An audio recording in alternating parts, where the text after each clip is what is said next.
What's up, dude? Hey, what's up? Our next guest is fearless. She's witty. She's intelligent. She walked on stage pregnant, and she walked off stage stronger. And now she's on the road with the Big Baby Tour, and she's proving that growing up doesn't mean quieting down. Let's welcome to the show the brilliant, the beautiful, the hysterical, Whitney Cummings. Hey, Whitney, how are you? Good morning. Are we together? I believe so. We've just connected. I'm flustered at that intro. Thank you. Oh, I felt like I was an MC at an old smoky comedy club, you know, bringing you up on stage. Ladies and gentlemen, here she is. Come on up. First of all, she is. She had a terrible childhood, so keep clapping. Yeah, she's been torn, so she's going to be funny. First of all, congratulations on the tour, this Big Baby Tour, also the baby, and getting through the postpartum. From what I've read, you're past that, or is it still sticking around? I plan to use postpartum depression as an excuse for the rest of my days. Whenever mom brain and postpartum depression, anytime every time I'm like, I can't find my keys. Oh, I have mom brain. Everyone's like, you've never been able to find your keys. Stop blaming your child on this. I'm like, it's mom brain. It's mom brain. It's postpartum depression. It's like, no, you've always just cried uncontrollably in the parking lot of Carl's Jr. That's your thing. Do you think this mom thing has made you a little softer? Has it made you a little more dangerous on stage? What do you think? How has it affected you? Great question. I think it's funny because when I was pregnant, like all sort of a bunch of comics, like Ron White, not like it's fine to name check him. They were all like, even Tony Hinchcliffe was like, what is going on with you? I was like, stop it. Like they were getting like flirty with me. And they were like, it's not like we're into pregnant. It's just you're softer. And and I was like, yeah, I guess it does soften you a little bit. And, you know, look, was it having the kid? Was it reading YouTube comments? Who knows what broke me? But I think that I came out swinging so hard to people with doing the roasts as sort of the thing that I think people knew me from initially. So I think I've maybe always been softer, but people maybe haven't seen it because you only see me in like sparring, like fight mode. But I think it definitely has made me more dangerous. And frankly, I think the word should just be like reckless, because you lose the ability to pretend or be fake, you know? And at least I did. And I just, the idea of like playing it safe is like, what? Like I almost died in childbirth. You think I care if you're triggered? Like there's a new level of not caring that I think I'm excited to be at. Sometimes it backfires on Twitter.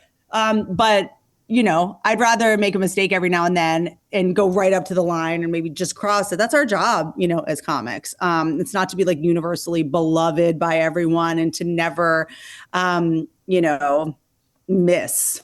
If you want to see this reckless, glowing, new, softer side of Whitney, make sure you go to whitneycummings.com.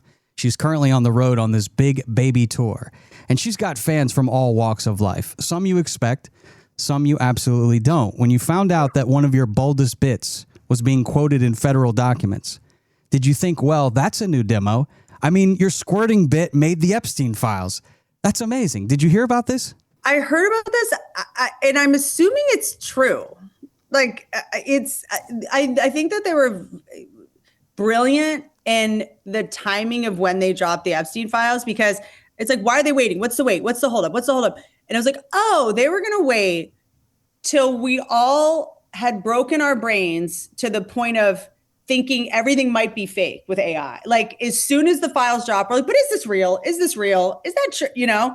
It's like, if this had happened even 2 years ago, you wouldn't be like, that's AI. Is that AI? So I don't know how coordinated that was. But yeah, I guess apparently he forwarded the link of clips from my HBO special, I want to say. What I read was that he was communicating about wanting to see you because he really loved your squirting bit.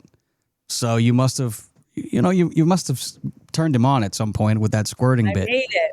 No, female comics don't turn men on. We know that didn't happen. That was like, he's like, I'm going to go see a Make-A-Wish kid. Like I don't think.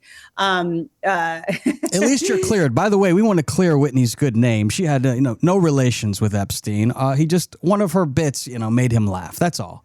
No, I think he came to a show in maybe Palm Beach or was trying to get tickets or something. I think he tried to get tickets. I don't know if he actually showed up or not. I was about 30 years too old for him. Yes. 31. Yeah. You needed to be in your teens if you wanted to hang out on that island. When I was a touring DJ, Whitney, I had this little ritual where I would go to the local mall. That was my thing, where you could really tell a lot about a town if you just like walk through the mall. And it was a lonely life, because you're all alone during the day, similar to a comic. So I'm wondering, do you have a ritual when you go from city to city, something that you like to do to catch the vibe in the town?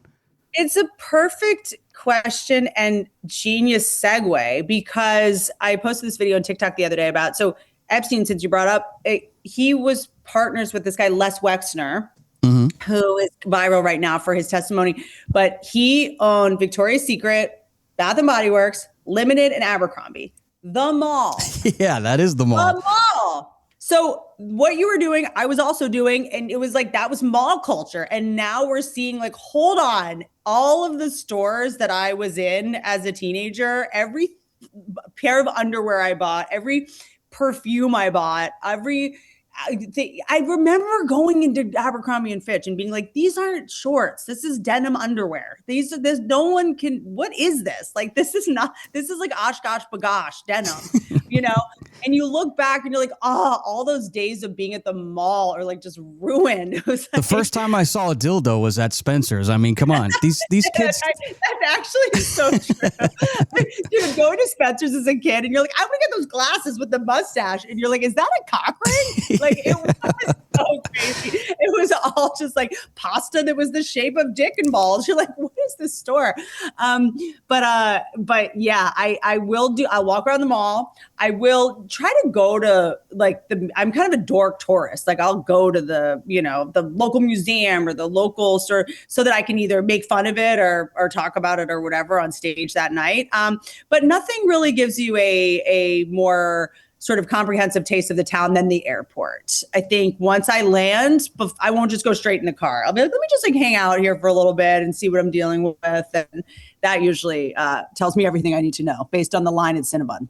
If you owned your own comedy club, Whitney, and you were booking the ultimate comedy night, your dream lineup, who is the MC, who's the opener, who's the feature, and then who's the headliner? And possibly there's a guest. Maybe there's a guest host or something like that that's in the crowd that just has to get up. Do I like the audience? Do I like the crowd? Yeah, it's your club, so hopefully you like them. Okay. Okay. So, MC. Start with who's MCing the night.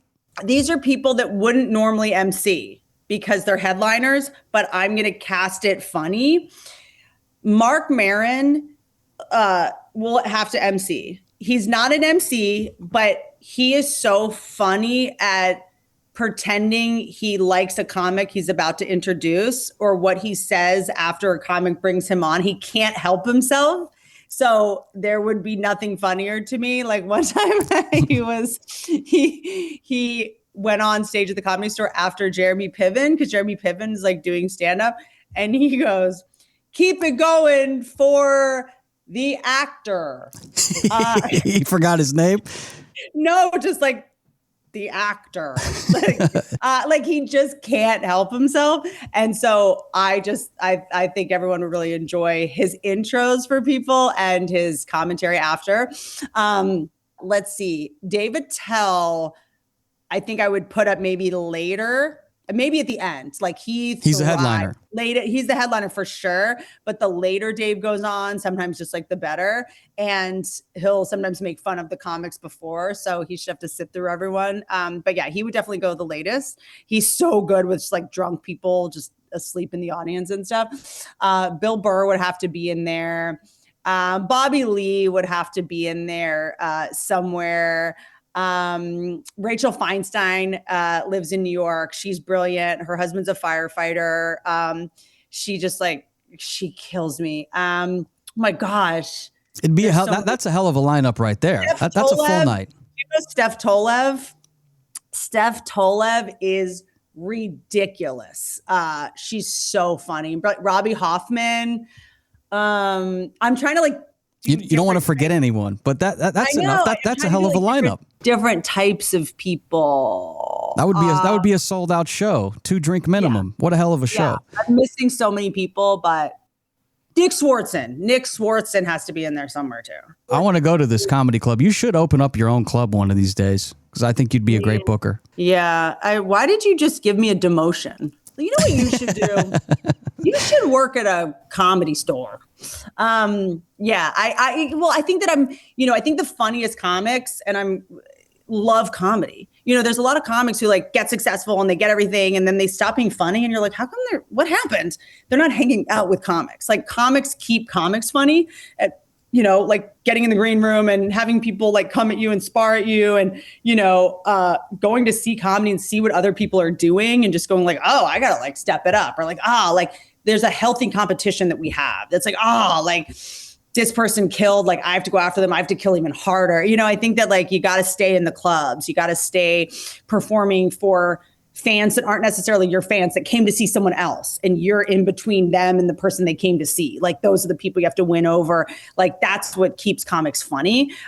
So I just happen to like be in the clubs a lot because I don't want to become like jaded and, like out of touch and just like, to like where are you from for 45 minutes. Well, I want to see you kill the coming up this season. The Big Baby Tour is going across the country right now, and you can find out more by following her on social media or listening to her podcast, which is called Good For You. I think you got lots of episodes up there, so plenty of binge listening you could do. One comedian I want to ask you about. Epstein loves it. Oh, I'm sure. He loves when you can. Have you ever squirted on the show? He's listening to it from hell or wherever he Brazil is. Or wherever he is. Yeah.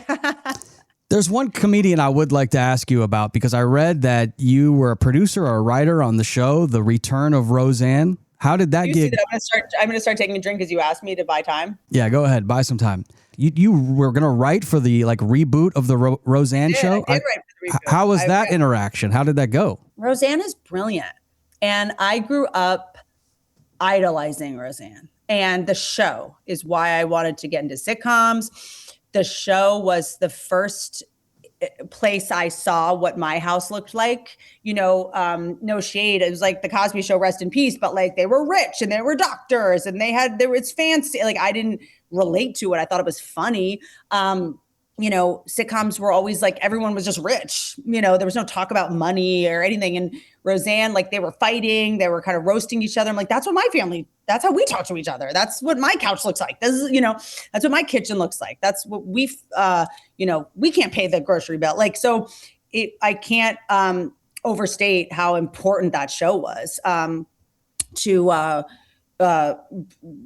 everyone, but I can speak for myself, and that it changed my life. And, having the opportunity to work on it was a no-brainer. It was at the time where the beginning of families being torn apart by how they voted. And she, I believe at the time, had openly voted for Trump. And I was like, what better thing to talk about right now than showing families like where they voted differently. And Jackie, her sister in the show, the great Laurie Metcalf, who I've always wanted to work with, or even truly just watch work as a fan.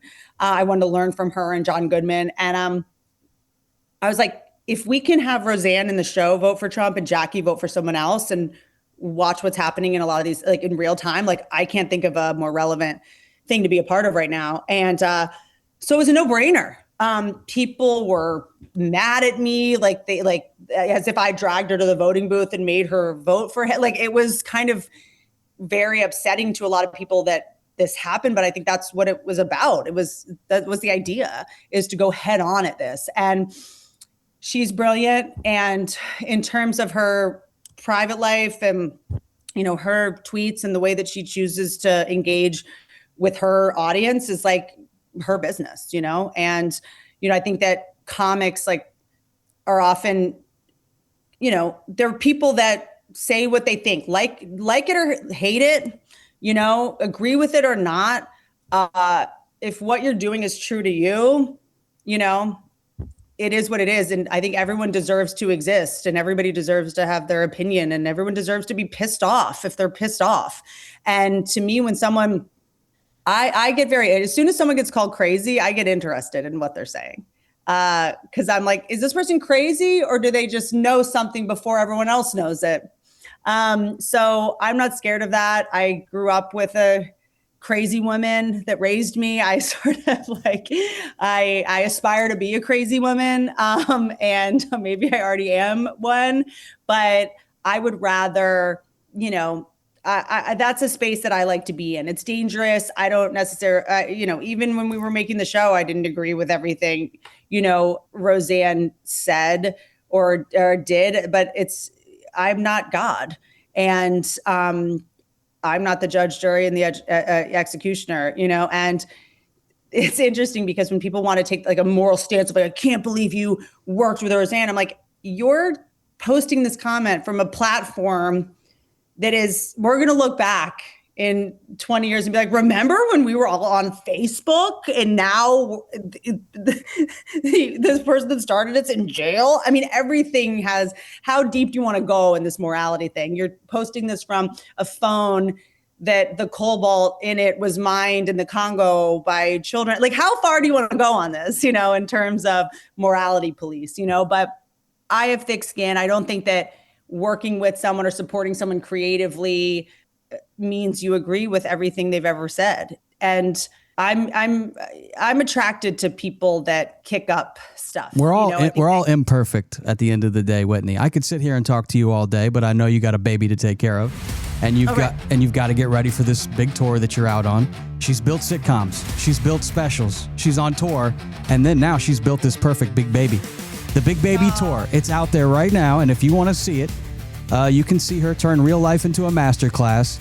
Go get a ticket by going to whitneycummings.com, coming to a city near you. Thanks so much for your time, Whitney, and keep it rocking out there. Can I say something? It's fine if I've done this for a long time. You are excellent at what you do.